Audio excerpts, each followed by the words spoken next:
Vanessa Satten from XXL, and you're watching MogulMediaTV.com.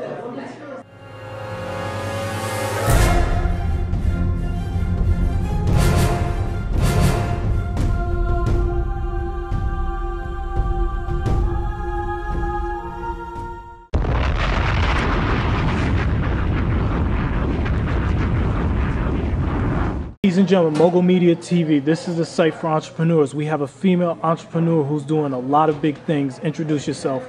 My name's Vanessa Satten. I'm the editor-in-chief of XXL. Wow, XXL. How long that magazine been out? We will have our 14th anniversary in September. Wow. I followed some magazines when yours came out. They came and went, and now you're still standing. What makes your magazine so consistent after 14 years? I think we do, we're the #1 music magazine on stands. We also all the publications, music publications on stands, which was a big thing for us.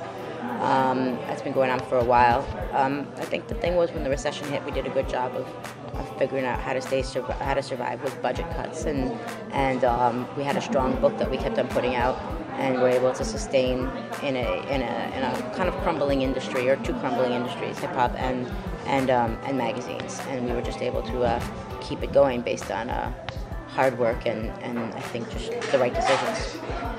How did you become editor-in-chief? I started as an intern in 1998, I believe. It was 1998, and I worked my way up from intern to associate editor to lifestyle managing editor, lifestyle editor, deputy editor, executive editor, assistant editor, whatever editor position I could have, I'd had at some point until I eventually became the editor-in-chief. Now, how do you deal with the change in times of publications? First, when XXL first came out, it was just print. Now you could go online. Then you got the Twitter, the blogging. Like, what's your take on everything that's out right now? I mean, technology is a beast. You have to keep in touch. You have to keep up on everything that's going on. You have to find staff that knows how to do everything. Some that are stronger at online, some that are stronger on magazines, because everybody's got their individual fortes or things that they're better at, and you've got to double up on content. You've got to be able to do content for a daily basis and then for a monthly basis. What you do for a website is a whole different thing than what you do for a magazine. You treat the content differently. So you just have to be familiar with what you're creating and for what audience, who your audiences are, based on whether it's the magazine or the website, because they can be the same audience or they can be different.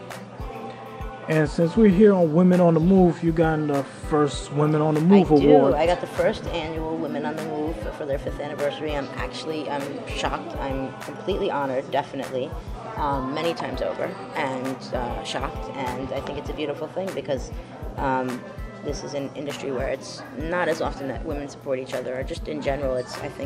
I personally feel that it's hard with women, and to get something like this, which is a total surprise, I think is a great honor that I didn't see coming, and it's cool to find out that women support you and acknowledge your work without you even knowing it. So I think that is I thank the women of today's event very, very much, many times over.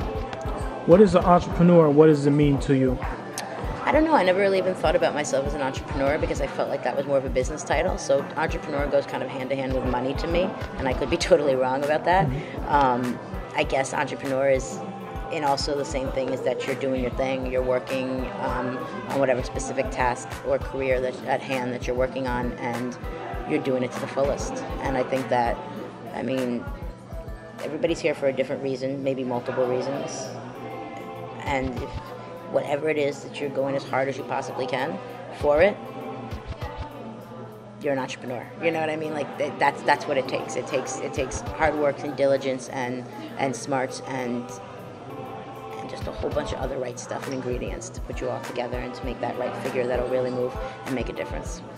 What was some of the sacrifices you made to get to where you're at right now? What are my sacrifices? I mean, I don't know the sacrifices because I don't know if my life would be different in another way. You know, I don't have kids yet. I'd like to have kids. I don't have the financial budget that I'd want to have because, you know, you wind up living a certain lifestyle. You spend money and do certain things, and you put a lot out to move around and do different things. And I don't really know what I sacrificed, except that I guess that's not true. I sacrificed a lot of personal life. I think I sacrificed a lot of free time. I work a lot. So I think that I sacrificed a lot of fun, but I also had a lot of fun while I was working. So it depends on what your definition is of fun and what your definition is of sacrifice. Now, females have it very tough in this industry with the pressures, the temptations. What's the one piece of advice you could give to any woman that's watching this right now that wants to get into the public spotlight? Advice to give women to get into the public spotlight. I don't know why you want to be in the public spotlight. I mean, it's fine not being in the public spotlight. Like, think twice about being in the public spotlight. What's the reason? You know, you don't have to be in the public spotlight to be successful, to be an entrepreneur, to be famous. You can be behind the scenes to be famous. It's not just 15 minutes of fame doesn't mean anything at the end of the day. Whatever it is, being in the public spotlight, wearing the nicest bag, wearing the nicest, it doesn't mean anything in the grand scheme of things.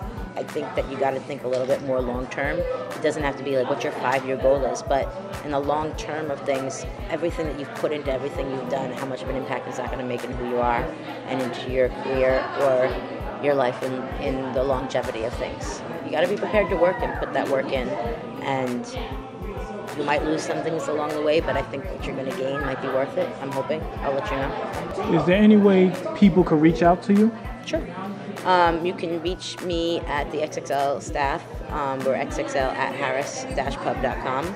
It's XXL at harris-pub.com. And that's our Harris email, and everything can be forwarded to me from there.